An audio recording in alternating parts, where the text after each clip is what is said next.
Fíjate, por eso la carta de la ministra Piña es tan importante, porque ella misma define las razones de por qué la Corte está en la posición en la que se encuentra. Ella no le responde a su par en otro poder, sino le responde a, a quienes la apoyan, a quienes muestran su apoyo, pero no a los que muestran su apoyo, sino a los que están realmente detrás de el poder que ella representa. Y basta brincarse a analizarlo a partir de lo que se conoce, como decías tú, Álvaro, como lawfare, y creo que cualquiera que tenga 5 centímetros de frente, como decían los viejos, pues puede adivinar de qué se trata esta posición tan aplaudida por unos y tan cuestionada por otros. Pues se trata de una lucha por el poder en México, nada más que unos desde la élite y otros desde las mayorías. Y no es una cosa que yo diga nada más al azar, porque al presidente Andrés Manuel López Obrador lo llevó a la presidencia de la República más de 30 millones de personas. La Cámara o el Congreso en su conjunto es un poder que se elige con millones de personas que participan en elecciones cada 3 años y en caso del Senado cada 6. Es decir, es esa mayoría la que nombra estos dos poderes y una élite la que nombra a los que están en el poder judicial. Y es, si ustedes quieren, en un análisis muy simple, pues es una resistencia de las élites, de los poderes de élites, de la élite que están ahí por muchas razones, entre ellas por el abuso, en el caso de muchos empresarios y en el caso de los poderes, por ejemplo, mediáticos, económicos, y es una élite que no elige una mayoría. ¿Qué es lo que busca el plan C? Justamente es lograr el equilibrio de que una mayoría en México designe a estos que se abrogan el poder como si fueran el todo, cuando realmente representan a élites, Álvaro. Sí, ahora, nadie está diciendo que ya es un hecho que se van a elegir. Por lo menos hay que discutirlo. ¿Es correcto? Por lo menos hay que discutirlo. Ah, no, eso tampoco se puede, porque eso es atentar contra las instituciones. No, se atentan contra las instituciones cuando el propia Corte, el Poder Judicial, claro, cuando el propio Poder Judicial se excede en sus propios, en lo que la propia Constitución establece. ¿Y a quién le rinde cuentas? ¿Quién destituye a un ministro, a un magistrado, a un juez? Nadie. Eso. Bueno, ¿quién no revisa sus cuentas? Por eso no revisan nada. Se encubren en el mejor de los casos. Ahora, el caso de un fenómeno. De este fenómeno que se llama lawfare.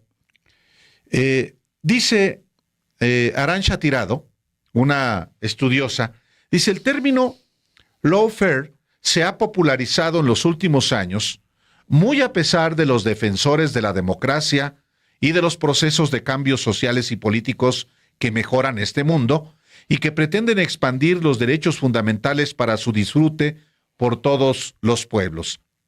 Se trata de una forma, ojo, quizá embone esto que le estoy leyendo con lo que pasa en el país. Quizás sea parecido.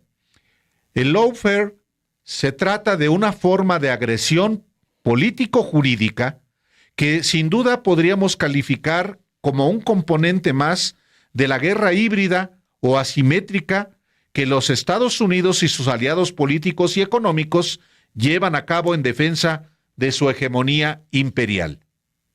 La cada vez más perfeccionada guerra jurídica se despliega esencialmente a través del uso ilegítimo del derecho interno en cada país o del derecho internacional. La intención es dañar a quien previamente se ha identificado como oponente o líder político perjudicial para los intereses del entramado corporativo que de facto gobierna las instituciones estadounidenses y que desde esa posición determina la política y decisiones económicas de la potencia mundial imperial y sus aliados. Continúo. La guerra jurídica asimétrica o lawfare no es estrictamente una nueva fase de la estrategia de desestabilización y derribo de los procesos políticos progresistas.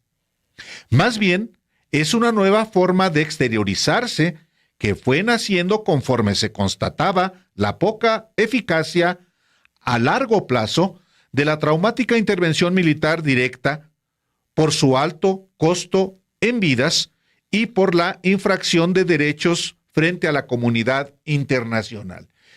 Es decir, ya no se invade a los países, ya no se hacen guerras tradicionales, ahora se utilizan los mecanismos de una guerra jurídica para desestabilizar gobiernos legítimamente constituidos, electos por millones de personas, y intervienen otros elementos, Alejandro, que yo creo que vale la pena revisar. Bueno, agrega Arancha un poquito más adelante y luego me voy a brincar a otra definición. Dice, esta nueva forma de guerra contra gobiernos elegidos por mayorías implica una permanente y exponencial judicialización de la política. Estrategia que se pretende legitimar ante la sociedad mediante la apelación al consenso sobre la corrupción, entre comillas. Necesariamente ha de señalarse como corrupto al líder político que se pretende convertir en objeto de lawfare. De esta forma, se comenzó atacando a los gobiernos, fuerzas políticas y líderes de izquierda de América Latina que se oponían a los ajustes neoliberales dictados por el Fondo Monetario Internacional, afirmando que, entre comillas, los populismos de izquierda presentan un problema de corrupción estructural, ocultando que precisamente es al revés. La corrupción es estructural al neoliberalismo y a las políticas de ajuste y austeridad, mientras que constituye la excepción en el comportamiento de los líderes sociales a los que no interesan los inmensos privilegios a los que accederían para sí mismos si aceptaran las imposiciones de los poderes económicos y políticos hegemónicos. Y concluyo este agregadito de lo de Arancha Tirado en este libro que se llama El Lawfare. Todos los líderes políticos objeto del lawfare tienen en común que nunca han perseguido su enriquecimiento personal, sino que han antepuesto a los intereses personales el acabar con la pobreza entre las mayorías sociales y mejorar la calidad de vida de los pueblos. Y contra todos ellos, contra los y las que han puesto en marcha con éxito, al menos intentándolo, alternativas a la política neoliberal, se han utilizado el lawfare con mayor o menor profusión, especialmente desde el siglo XXI. Y dice en el subtítulo del libro de Arancha Tirado, el lawfare, golpes de Estado en nombre de la ley. Y hay, Alejandro, otra definición que quizás se pueda aproximar más a lo que estamos viviendo en nuestro país. Sí, y aquí, Álvaro, esta es una definición del Centro Estratégico Latinoamericano de Geopolítica, CELAC, que es una organización, me gustaría mucho porque pues les va a aparecer gente pues, que ha estado aquí de hecho en los periodistas, profesores invitados ahí en el primer, si quieres bajarlo hasta profesores invitados, ha estado Están ahí Pablo Iglesias, Rafael Correo, Ernesto Samper, José Luis Zapatero, Álvaro Linera, Verónica Mendoza. Y luego entre los que son los permanentes, pues hay gente que conocemos en este espacio, Álvaro. Como el propio Pablo Iglesias. El propio Rafael Correa, pero Héctor Díaz Polanco, por ejemplo, compone parte del grupo, o usted lo ubicará bien, Camila Vallejo, la ministra de Gobierno de Chile, y creo que vale mucho la pena, de verdad, leerles a ustedes estos párrafos, porque lo que estamos viendo en México es muy cercano a lawfare.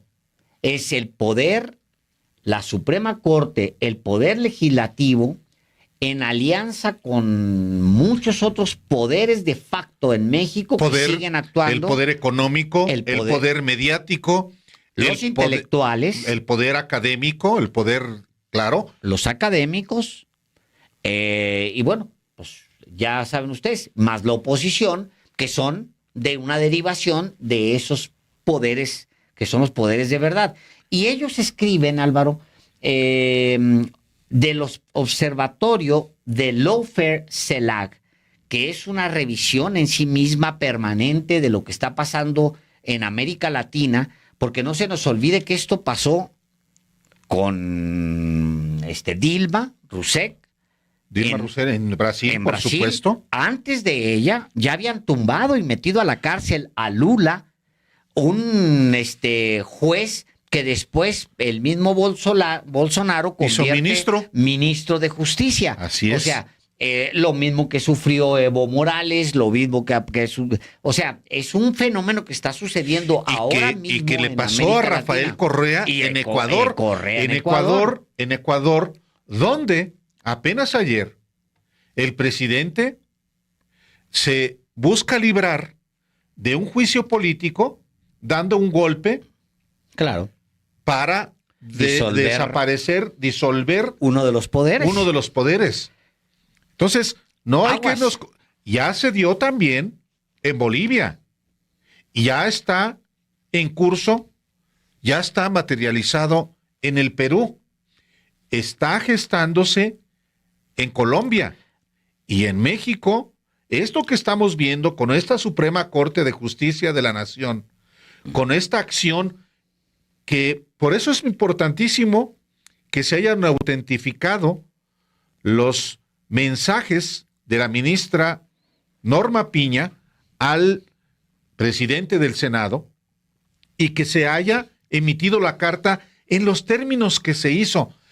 Qué maravilla que se transparente eso, porque a los ojos de los mexicanos está quedando claro el comportamiento de los poderes, y no solamente del Poder Judicial, del Ejecutivo, que a diario fija posiciones, del Legislativo, pero el Judicial es una maravilla, Alejandro.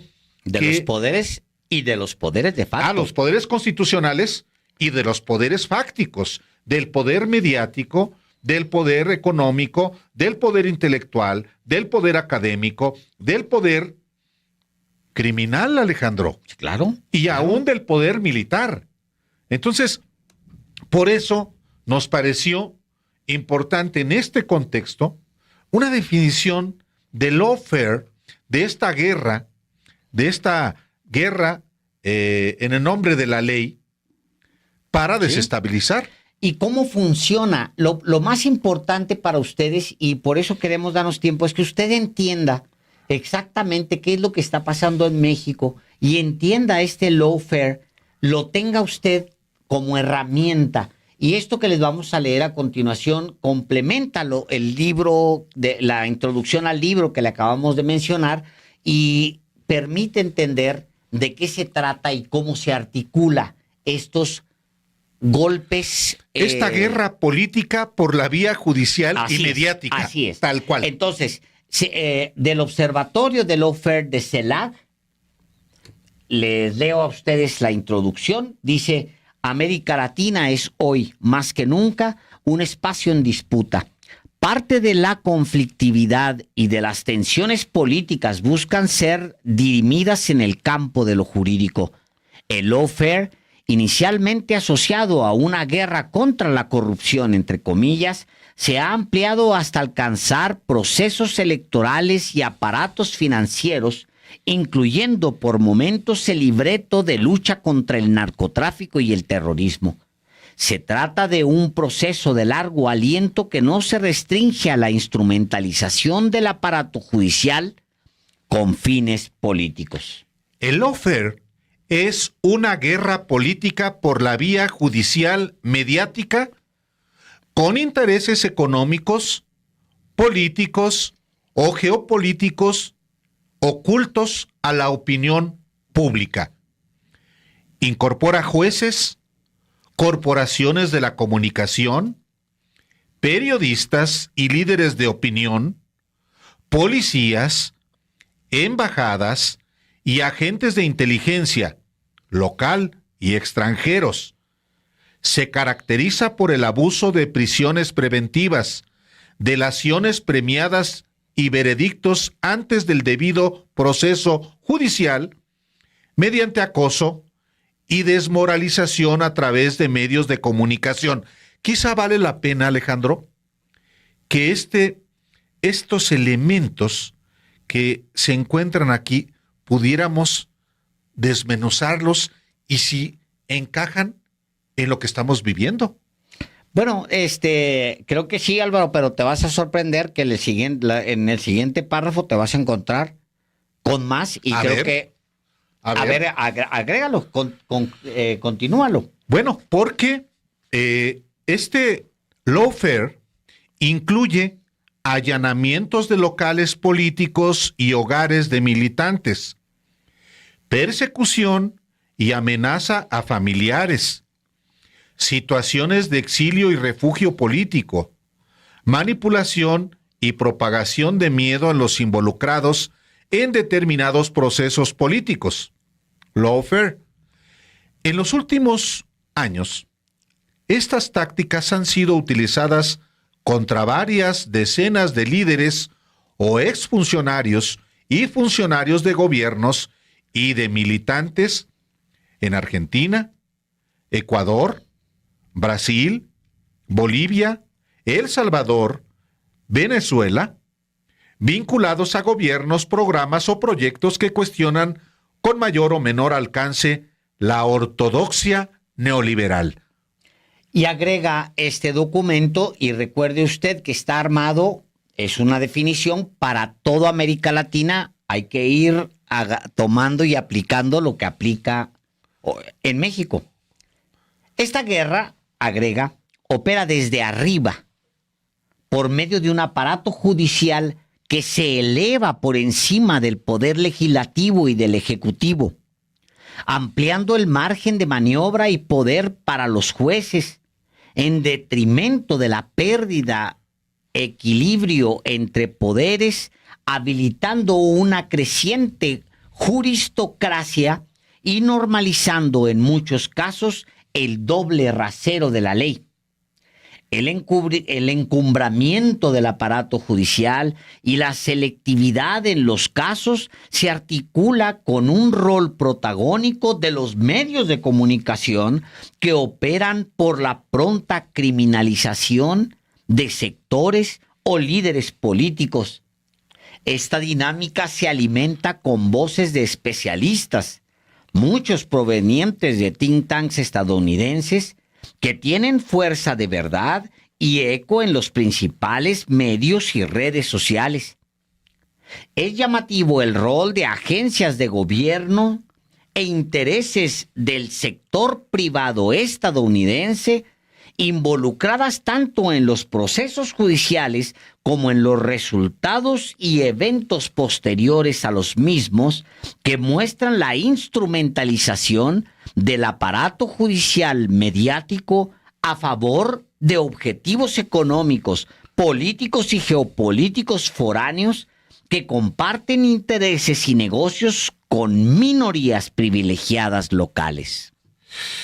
El proceso de lawfare no se limita a la persecución contra partidos políticos y sectores vinculados al progresismo, sino que avanza también contra la protesta social, exacerbando la criminalización de la militancia y la política, en una apuesta por salvar o fortalecer al neoliberalismo, la tecnificación de la política, la despolitización del Estado y el reforzamiento de sus aparatos represivos. Este preocupante y por momentos tensionado escenario viene siendo denunciado, analizado y combatido por diversas organizaciones políticas y de la sociedad civil, como la Asociación Americana de Juristas, la Asociación Brasileña de Juristas por la Democracia, el Consejo Latinoamericano de Justicia y Democracia del Grupo de Puebla, la Red de Intelectuales y Artistas en Defensa de la Humanidad, entre las más destacadas, con diversas publicaciones, eventos, manifiestos y asesoría en los múltiples procesos judiciales que se vienen desarrollando en los últimos años. Incluyen a abogados, cientistas sociales y militantes de América Latina y otros espacios, tendiendo redes a nivel internacional para darle proyección a esta problemática que afecta también a otras regiones. Y bueno, enumera, Álvaro, este grupo de pensamiento que está identificado con el progresismo, que es más un grupo de pensamiento más de izquierda. Sí. También enumera, y yo creo que vale la pena leer algunas cosas de las que están ellos tratando de identificar, porque esto le atañe a usted, a la gente. Mira, es tan importante, Álvaro, el único sostén en realidad del presidente de la República y del poder legislativo son las mayorías. Pues sí, el pueblo. Que es pues sí. El pueblo. Por eso es tan importante que usted como nosotros tengamos en la mano herramientas para defenderse frente a esto que en algunos países ha llegado a niveles, bueno, tienen ahorita, imagínense ustedes, tienen ahorita detenido en la cárcel en Perú, al presidente electo, al presidente electo por las mayorías. Al mes ya le habían abierto un proceso a este profesor Castillo. Le habían abierto ya un proceso en el Congreso al mes, creo que hasta menos de un mes, porque no aceptaban. ¿Y cuál es el método para derrocarlo? Los golpes de Estado ya pasaron de moda. Son muy ruidosos. Obligan a los gobiernos a pronunciarse en contra.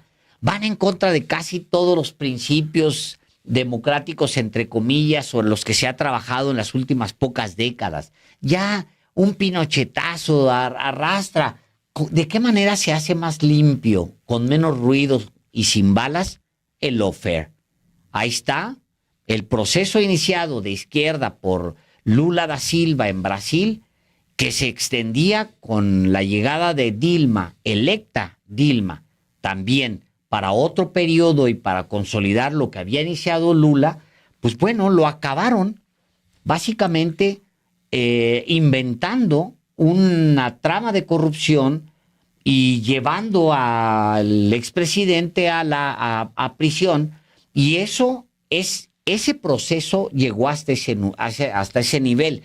En Perú está en el momento en el que el presidente ahora mismo está en la cárcel y la dictadorcilla que tienen al frente, Dilma Boluarte, que por cierto hoy metieron una iniciativa para declarar a López Obrador persona non grata allá, y ojalá lo hagan. Qué bueno, porque pues qué bueno que se lo declaren non grato, porque sí, efectivamente la posición de López Obrador en este sentido es de alguien que para una élite corrupta, podrida del Perú, pues sí, claro que es non grato. Pues ¿cómo va a ser grato que un presidente de un país tan ¿Y sabes qué? Se van a volver locos los Claudio X González. No, hombre, claro. Como cuando enloquecieron de felicidad, cuando un golpista de boliviano llamó matoncito. Uy, andaban No, o cuando... felices. Chico, cuando la... Quiroga, un personajillo de quinta. Sí, o cuando O la hija del golpista Efraín Ríos Montt, la hija del golpista del genocida guatemalteco, el general Efraín Ríos Montt, antier, le responde, pues es hasta un elogio que la estirpe de un genocida te quiera lanzar rocas. No, hombre, pues es una flor la que te envía. Es como Calderón felicitando a los ministros. Ese sujeto todo lo ensucia. No, bueno, es el mejor de todos los besos que podrían haber esperado, pues todos esos ministros, Álvaro, y ministras. Pues sí. Imagínate tú, que, digo, en el fuero interno, no sé si les provoque algún tipo de vergüenza que un tipo como Felipe Calderón, un tipo que llegó con un fraude a la presidencia, un personaje que su vida personal es patética, pero su vida pública es todavía más patética. Imagínense ustedes si no debe ser penoso, no tengo idea si lo es, para estos ministros que les llegue una felicitación como la de Felipe Calderón. Yo creo que, por ejemplo, alguien que trabajó tan cerca de López Obrador como Margarita Ríos Farjat, creo que, híjole, yo me sentiría muy avergonzado. No sé, ella en su fuero interno tendría que analizarlo. Que Felipe Calderón me felicite. Honestamente, híjole, yo me sentiría, híjole. No, ofendido. Es algo, A mí es algo. digo, si a mí alguna vez me Calderón... sentiría deprimido, Álvaro. Mira, yo un día tuiteé, si un día Calderón me retuitea cualquier cosa, ese día lo bloqueo. Pues no lo voy a permitir.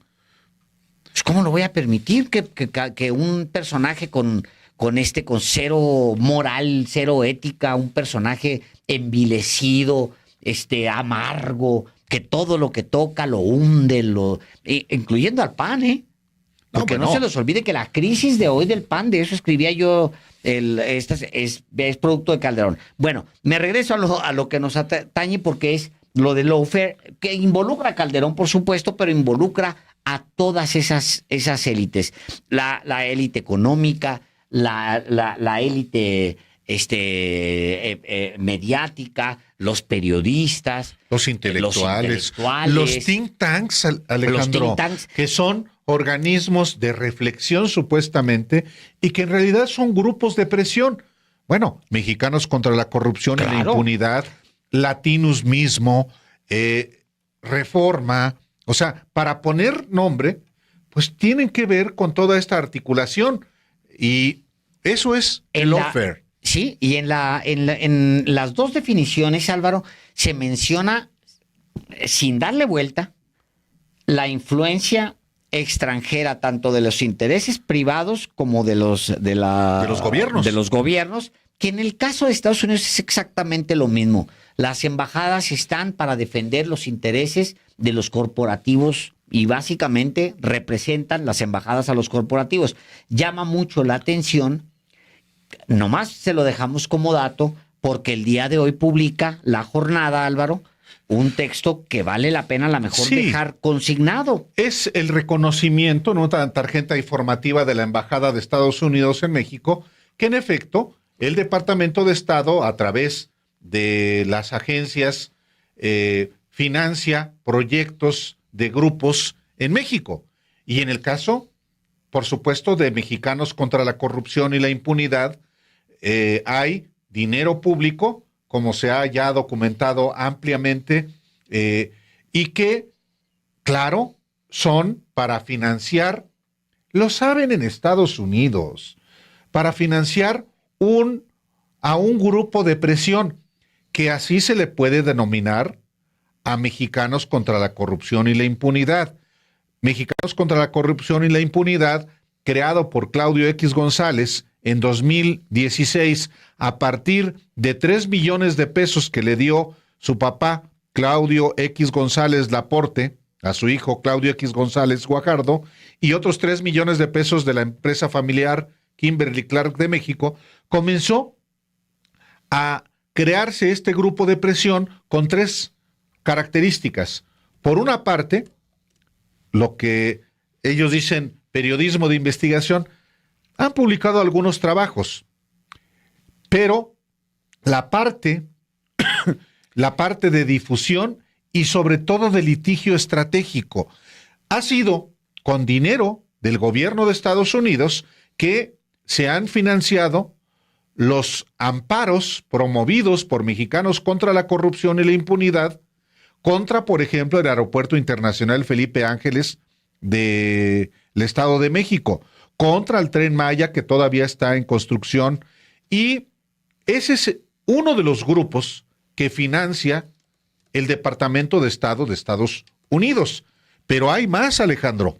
Es artículo 19, esta organización que de México y Centroamérica, bueno, es una organización internacional. Hay también financiamiento para otras organizaciones de la sociedad civil que, pues, hacen un trabajo de activismo en México. En el caso de Mexicanos contra la Corrupción y la Impunidad, como aquí se le hemos informado, pues no solamente es dinero de Estados Unidos, también es el dinero de los multimillonarios mexicanos que se agrupan en el Consejo Mexicano de Negocios, que ha presidido ya en 3 ocasiones Claudio X González Laporte, y que otros personajes del Consejo Mexicano de Negocios han financiado a Mexicanos contra la corrupción y la impunidad. Pero en el caso específico que hoy la jornada publica, como titular de 8 columnas, sí, la Embajada de Estados Unidos en México dice, pues da financiamiento, para organizaciones como Mexicanos contra la Corrupción y la Impunidad, y también otros organismos que naturalmente esparcen el pensamiento con sus integrantes a través de los medios de comunicación tradicionales. Están en la radio, en la televisión, en la prensa. Por ejemplo, Ruiz Rubio, un personaje que encabeza uno de esos think tanks, o la propia Mario Amparo Casar Pérez, presidenta de Mexicanos contra la Corrupción y la Impunidad, que yo no sé cómo le hace, que escribe como en 500 medios. Hay varios así. Parte del lawfare es esto, es el que no solamente haya una acción política por parte de partidos políticos, sino también con representantes de la sociedad civil, teniendo, por supuesto, a su disposición todos los medios de comunicación en la idea, claro, de generar, por ejemplo, la narrativa de que tal o cual gobernante es corrupto. No importa que no se presenten pruebas, lo que importa es generar esa narrativa de que es corrupto él y su familia. Pruebas no le hace. Corrupto, y es parte, efectivamente, de esta guerra jurídico-política para desestabilizar. Mediática, claro. Académica, etcétera. Que es, pues, bueno, es López Obrador, o ¿cómo se llama a este que le traen el número de hashtag? Ya anda en 2000 o no sé cuánto. El hijo de López Obrador. Uno de los hijos de el mayor. Que es dale. La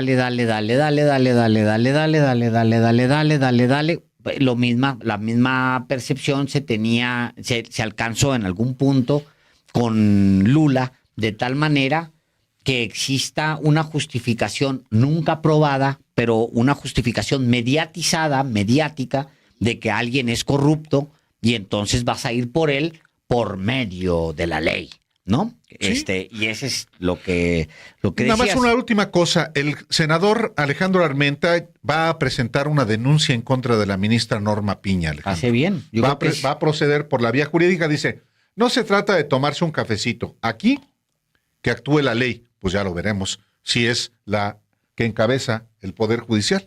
¿No?